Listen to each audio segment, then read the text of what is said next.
Eh bien bonjour à tous, aujourd'hui nous allons voir comment améliorer la porte que nous avons fait dans les précédents tutoriels, celle qui se bouge dans les murs. Cette fois-ci nous allons voir comment lui faire changer de sens.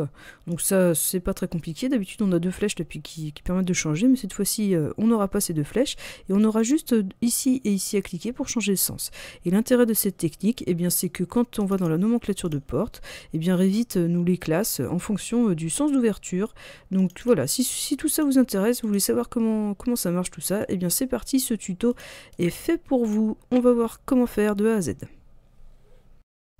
Alors on va commencer par ouvrir un bête projet vierge, donc on utilise du gabarit par défaut Frafra, comme toujours dans mes tutoriels. Ensuite, là, le but de la manœuvre, c'est qu'on va aller créer un paramètre partagé. Donc, on va sur Gérer. On va ici sur Paramètres partagés. Bon, moi, j'en ai déjà créé. Donc, vous allez ici sur Créer, par exemple. Bon, mon paramètre s'appelle Titi. Bon, peu importe devant vous, je vais le refaire. On va l'appeler Toto pour changer. On fait Enregistrer. Là, vous n'avez pas de groupe. Vous faites un nouveau groupe. Donc, moi, d'habitude, je les nomme, par exemple, dans une espèce de sous-catégorie qui va servir au métré ou au tableau, ou ce genre de choses, peu importe. Ensuite, vous cliquez ici sur Nouveau.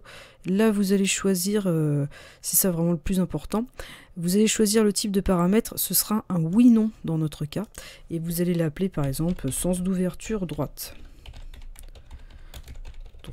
Et l'autre ce sera donc sens d'ouverture gauche, nouveau paramètre. Donc pareil, on vérifie si ça ne doit pas être une longueur, surtout pas, soyez vigilants. Oui, non, et sens d'ouverture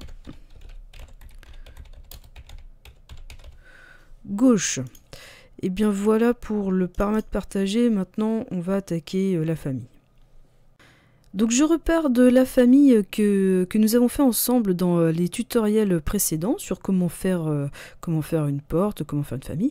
Bref, donc je sélectionne le panneau, je vais ici dans modifier la famille et je vais ici en vue en plan.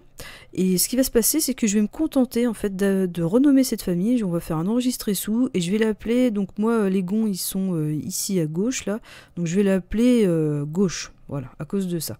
Après, les menuisiers qui passent par là, si ça vous intéresse de me préciser pourquoi on l'appelle ouverture gauche ou ouverture droite, votre porte, si c'est pas ça, si c'est pas à cause des gonds, n'hésitez pas à me le dire, ça m'intéresse. Donc nous, ce sera porte piétonne, un panneau, gauche.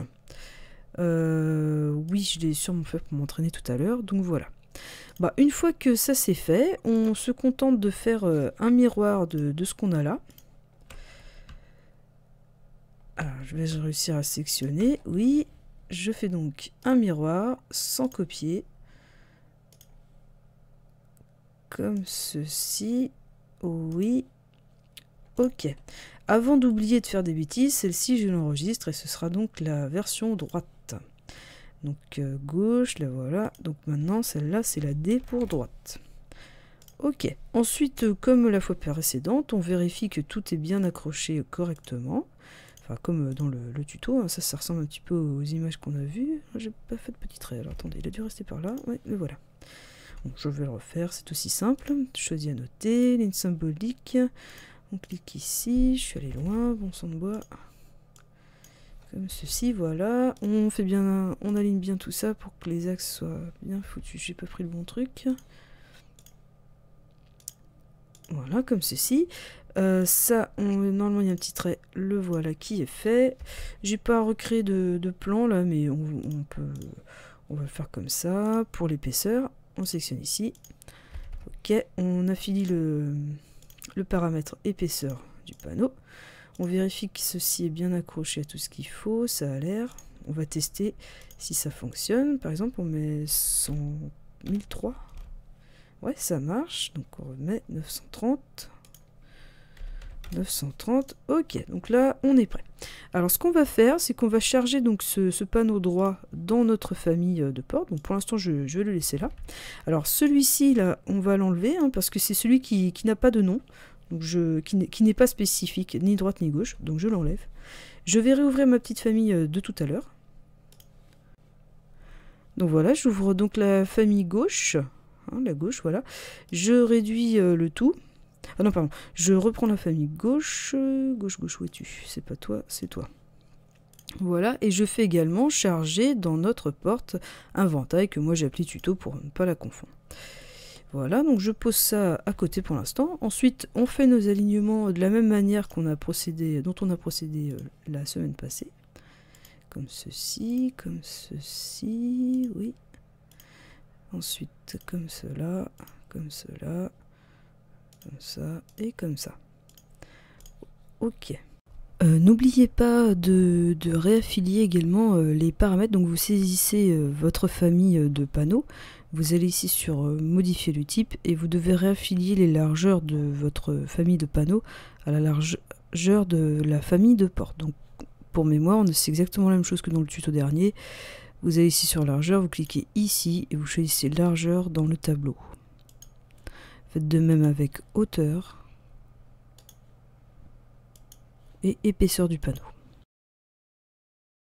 Ensuite, vous faites la même chose avec l'autre panneau. Donc si vous avez commencé par le droit, vous faites le gauche ensuite, ou vice versa selon par lequel vous avez commencé. Alors, une fois que c'est fait, je choisis, donc celle-là je l'ai appelée gauche, donc c'est la G. Donc je sélectionne ceci. Je vais ici cliquer sur visibilité, je sais jamais, attendez. C'est là? Ouais, c'est là. Ok, donc c'est bien, ouais, c'est dans visible. Alors, on clique ici. On va faire nouveau paramètre. On va sélectionner paramètres partagés. On va cliquer sur occurrence et on va sélectionner, donc là je suis sur la gauche. Donc je choisis la gauche. Le paramètre, vous souvenez-vous, c'est le paramètre partagé qu'on a créé au début du tutoriel. Donc ok. Oh pardon, il faut cliquer ici avant et comme ceci. Ensuite, on fait exactement la même chose avec la droite. Donc c'est parti, on reclique ici sur visible, on va ici, on dit que c'est une occurrence, que c'est un paramètre partagé, on va sélectionner ouverture, droite. Ok, ici d'abord et ici ensuite. Ok, donc maintenant dans notre tableau des familles, nous avons deux petits cliquets ici. Donc si je les décoche, normalement l'un doit devenir gris et l'autre... Ah non, parce que c'est à cause du fait que ce soit des occurrences. Bon bref, peu importe. En tout cas, les deux trucs sont bien là. Donc on va ben, c'est tout simple. On va tout de suite tester ça dans un projet. Donc on fait nouveau, projet.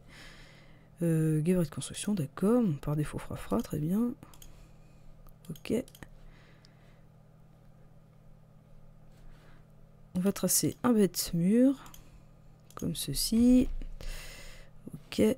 Et on va charger notre porte qui est là.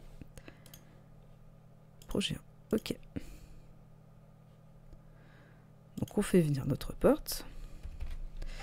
Et si on coche et si on décoche, voilà, ça semble fonctionner. Voilà. Donc on va juste améliorer tout ça, puisque on n'a pas traité notre problème en vue de façade. En plus, j'ai eu mal à accrocher la porte, bien joué. Donc on va aller corriger tout ça. Alors c'est parti. Donc c'est celui-là, je me suis trompé, et lui c'est pareil, je me suis trompé. On va déplacer. Parfait. Alors je raccroche proprement, hop et hop. Et l'autre c'est pareil. Je déplace. Ouais. Comme ça. Oh, non, pas comme ça. Voilà, donc ce problème est résolu. Ensuite, qu'est-ce que j'ai dit qui ne collait pas? Ah oui, on va également enlever tout de suite ça avant d'oublier. Là, je vous cache pas qu'on est presque au bout. Remplacer et ses valeurs. Donc voilà, déjà c'est plus joli. Et là maintenant, la personne, l'utilisateur n'a plus d'autre choix que pour faire un miroir d'utiliser ces deux touches. Voilà, donc du coup on est tranquille. Alors je vais vous montrer rapidement si vous voulez également que ça fonctionne en vue de façade. C'est tout simple, vous allez sur votre sur celle-là, parce que sur l'autre normalement on l'a déjà fait. Donc on fait sur modifier la famille. On va se mettre en vue avant. Donc là, comme j'ai fait je suis parti de l'autre porte, forcément il suffit d'inverser ces deux trucs là. À vrai dire, j'aurais pu faire un bête miroir, ça aurait été aussi bien. D'ailleurs c'est ce qu'on va faire. Sans copier, un miroir comme cela. Voilà, on va juste vérifier si j'ai besoin de rattacher ou pas. Je pense que oui, mais ah non, ça marche, bon, c'est parfait. On laisse comme ça.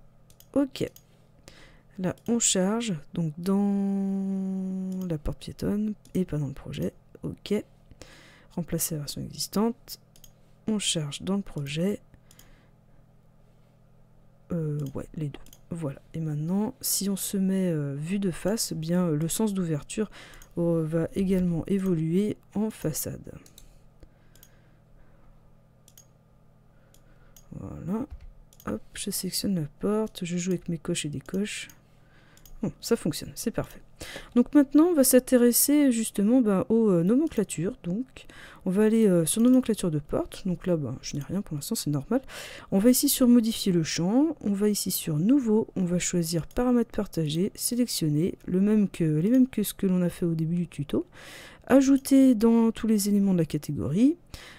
On clique OK. On fait la même chose pour le deuxième. On recrée un nouveau. Paramètres partagés, sélectionner. On choisit l'autre. On clique ici, OK. On va tout de suite faire un tri regroupement. Famille et type, cette fois-ci on va choisir l'un avec une en-tête. Ensuite on va choisir l'autre avec une en-tête et OK. Donc forcément ce n'est pas très graphique puisque je n'ai qu'une seule porte dans mon projet. On va immédiatement pallier à ce problème en faisant quelques copies. Quelques copies, voilà. Donc on va intervertir pour... que ce soit plus marrant. Et par là. Tac tac. Et par exemple celle-ci également inversée. Allez, une autre copie pour pas avoir le même nombre. Voilà, on retourne à notre tableau de pièces et voilà, nos portes sont bien classées par sens d'ouverture. Et voilà, j'espère que ce tutoriel vous a plu, nous sommes arrivés au bout. N'hésitez pas à liker, n'hésitez pas à vous abonner, à en parler autour de vous. Et voilà, une prochaine pour un prochain tuto.